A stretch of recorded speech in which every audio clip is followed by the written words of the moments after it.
నమస్తే, welcome to స్వతంత్ర news. నేను సోనియా. బులెటిన్ల ముందుగా హెడ్లైన్ చూద్దాం. నేటితో ముగినున్న తెలంగాణ అసెంబ్లీ సమావేశాలు. కులగణనపై తీర్మానం ప్రవేశపెట్టనున్న మంత్రి పొన్నం.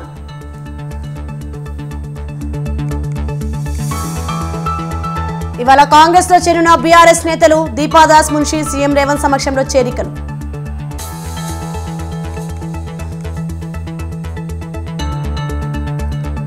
నేడు రాజ్యసభ ఎన్నికల నామినేషన్ల పరిశీలన. ముగ్గురు ఏకగ్రీవమయ్యే ఛాన్స్.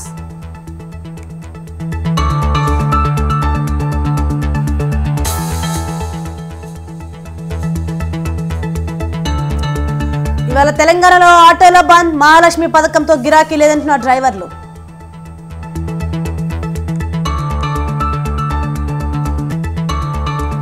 తిరుమలలో రథసప్తమి వేడుకలు. నేడు ఆర్జిత సేవలు రద్దు.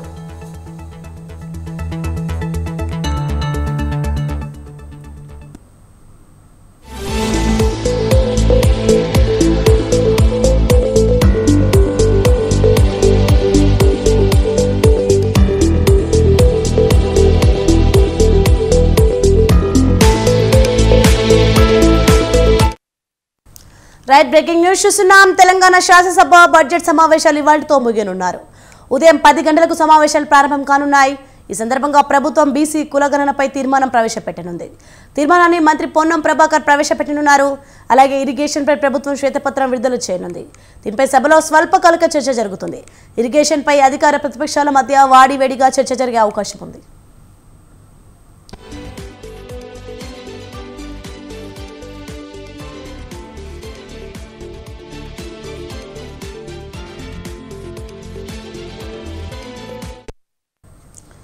నిన్న అసెంబ్లీలో కాగ్ రిపోర్టును రాష్ట్ర ప్రభుత్వం ప్రవేశపెట్టింది.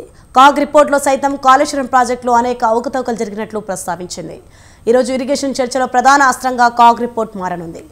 మేడిగడ్డ కుంగిన విధానంపై ప్రభుత్వం పవర్ పాయింట్ ప్రజెంటేషన్ చేయనుంది. రైట్, ఇది అంశంపై మరింత సమాచారం మా ప్రతినిధి రాజు లైవ్ ద్వారా అందిస్తారు. రాజు, చెప్పండి, తెలంగాణ శాసనసభ బడ్జెట్ సమావేశాలు ఇవాళతో ముగియనున్నాయి. దీనిపైన అప్డేట్స్ ఏంటి?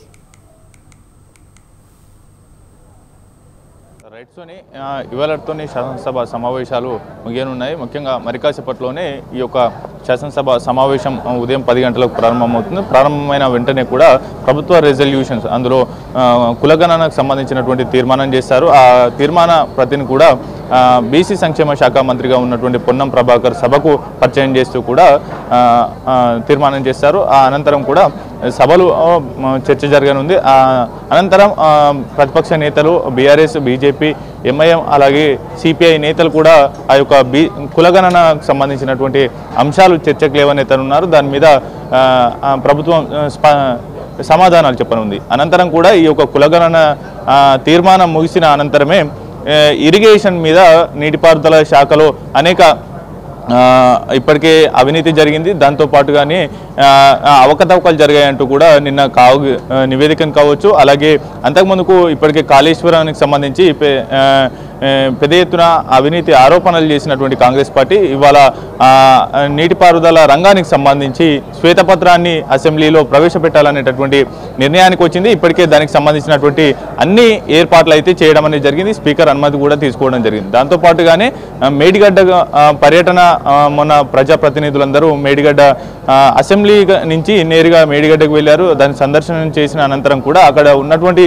యథాతథ స్థితి ఏ విధంగా ఉంది, దాని మరమ్మతులకు ఎంత ఖర్చు అవుతుంది ఏంటి అనేది కూడా పూర్తి స్థాయిలో ఇవాళ నీటిపారుదల శాఖ మంత్రి ఉత్తమ్ కుమార్ రెడ్డి మేడిగడ్డ మీద పవర్ పాయింట్ ప్రజెంటేషన్ ఇస్తారు అసెంబ్లీ సాక్షిగా.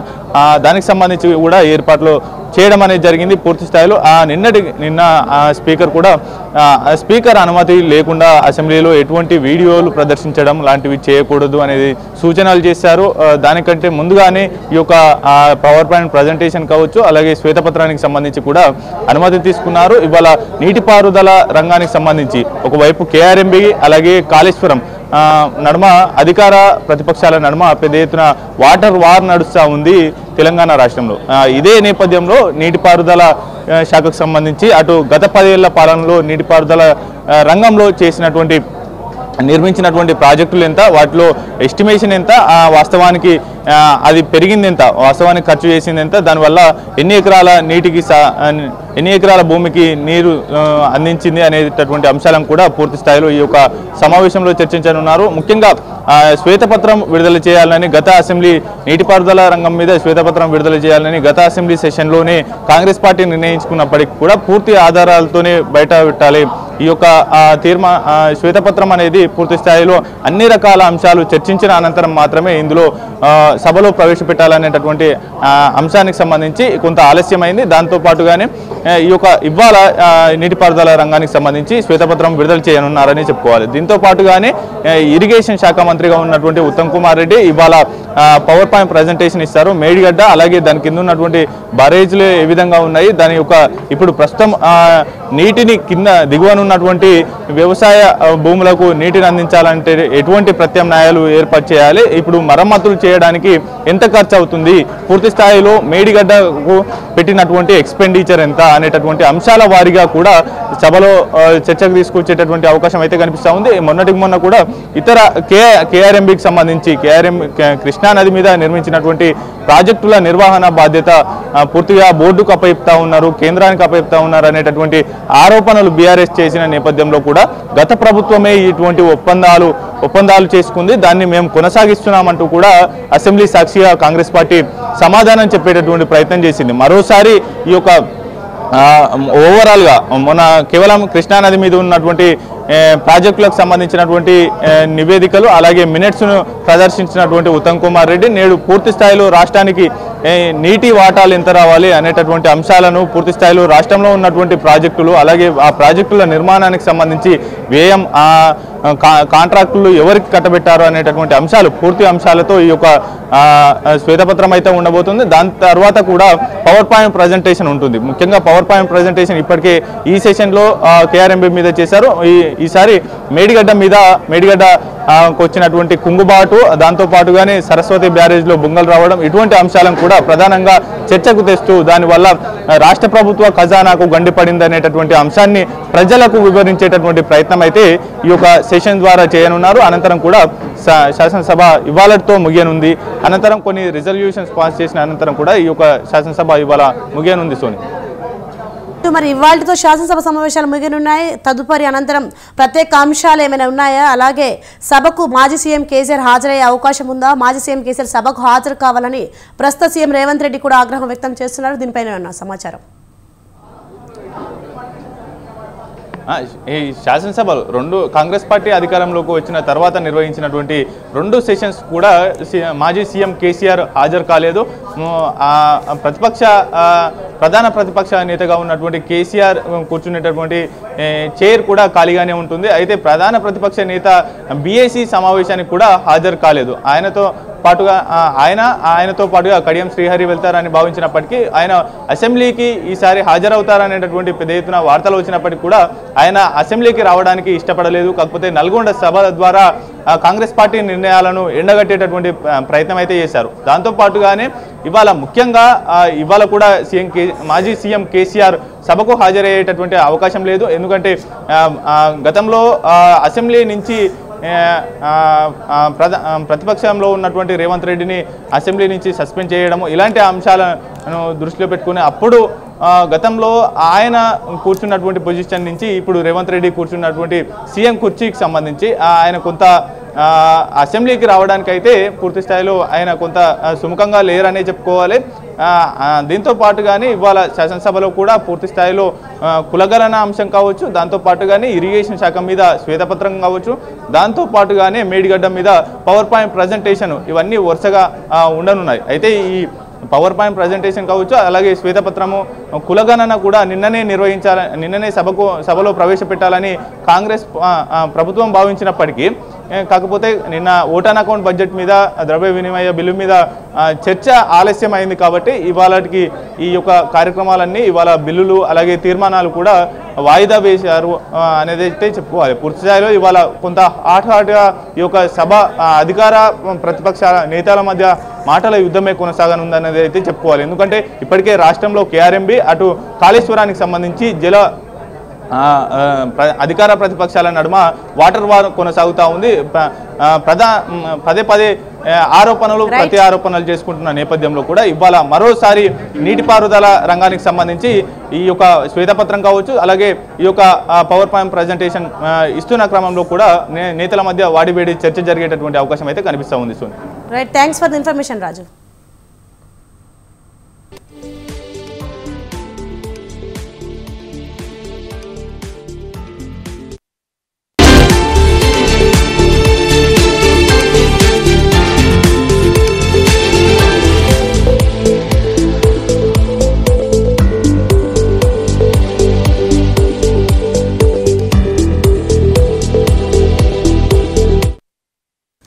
మరొక బ్రేకింగ్ న్యూస్ చూస్తున్నాం. తెలంగాణ రాష్ట్రంలో గులాబీ పార్టీకి వరుస షాకులు తగులుతున్నాయి. తెలంగాణలో కాంగ్రెస్ పార్టీ అధికారంలోకి వచ్చిన తర్వాత గులాబీ పార్టీకి చెందిన కీలక నేతలందరూ పార్టీ మారుతున్నారు.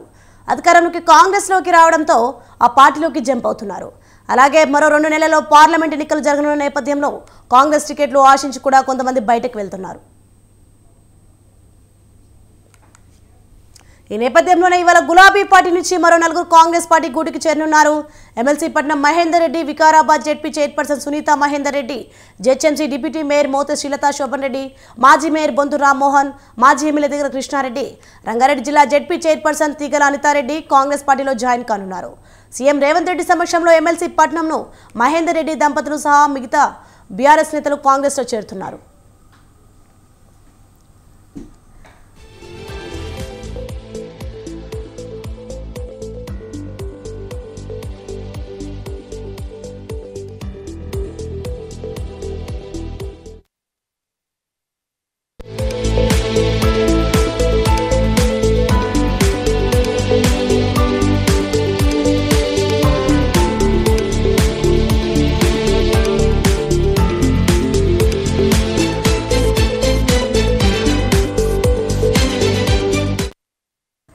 బ్రేకింగ్ న్యూస్ చూస్తున్నాం. రాష్ట్రం నుంచి ఖాళీగా ఉన్న 3 రాజ్యసభ స్థానాలకు ఏకగ్రీవం కానున్నాయి. అధికార కాంగ్రెస్ నుంచి 2, ప్రధాన ప్రతిపక్షం బీఆర్ఎస్ నుంచి 1 నామినేషన్లు దాఖలు చేశారు. అధికార కాంగ్రెస్ పార్టీ నుంచి 2 రాజ్యసభ స్థానాలకు పార్టీ ఎంపిక చేసిన కేంద్ర మాజీ మంత్రి రేణుకా చౌదరి, సికింద్రాబాద్ డీసీసీ అధ్యక్షుడు అనిల్ కుమార్ యాదవ్ నామినేషన్లు దాఖలు చేశారు. బీఆర్ఎస్ పార్టీ నుంచి వద్దిరాజు రవిచంద్ర నామినేషన్ దాఖలు చేశారు. 3 రాజ్యసభ స్థానాలకు 3 నామినేషన్లు దాఖలు కావడంతో వీరి ఎన్నిక లాంఛనప్రాయమే. వీరు కాకుండా 2 అభ్యర్థులు నామినేషన్లు దాఖలు చేసినప్పటికీ నిబంధనల ప్రకారం ప్రతిపాదిత ఎమ్మెల్యేలు లేకపోవడంతో అవి చెల్లుబాటు కావు. దీంతో శుక్రవారం నామినేషన్ల అనంతరం వాటిని తిరస్కరించనున్నారు.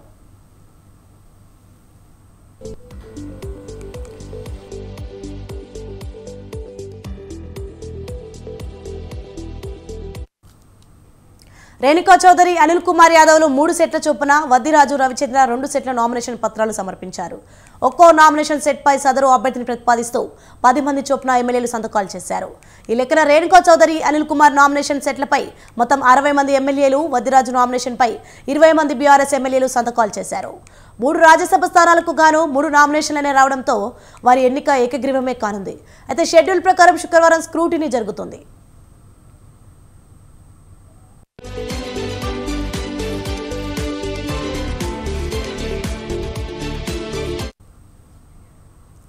దేశంలో జరుగుతున్న రైల్వేల ఆధునీకరణ కోసం నరేంద్ర మోదీ ప్రభుత్వం కృషి చేస్తుందని మధ్యప్రదేశ్ ముఖ్యమంత్రి మోహన్ యాదవ్ అన్నారు. ప్రధాని మోదీ ఆదేశాల మేరకు కొమరవెల్లి రైల్వే స్టేషన్కు శంకుస్థాపన కార్యక్రమానికి వచ్చినట్లు తెలిపారు. కొమరవెల్లిని సందర్శించడం చాలా సంతోషంగా ఉందని చెప్పారు. కేంద్ర మంత్రి కిషన్ రెడ్డితో కలిసి ఆయన సికింద్రాబాద్లో బీజేపీ బూత్ స్థాయి నాయకుల సమావేశంలో ఆయన పాల్గొన్నారు. దేశంలో 4 వైపులా అన్ని ప్రాంతాలకు రైల్వే కనెక్టివిటీ పెరిగిందని చెప్పారు.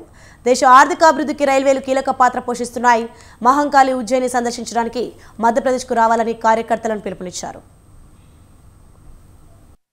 बाल बराबर में कष्ट आ जाए तो मित्रों इस कष्ट से बचाने का एकमात्र रामबाण जड़ी बूटी है।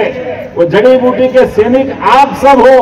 जिस प्रकार से देश की आबादी तो 142 करोड़ की है, लेकिन देश की सेना केवल 13.5 लाख है। थल सेना, जल सेना, वायु सेना सब मिलाकर केवल 13.5 लाख है।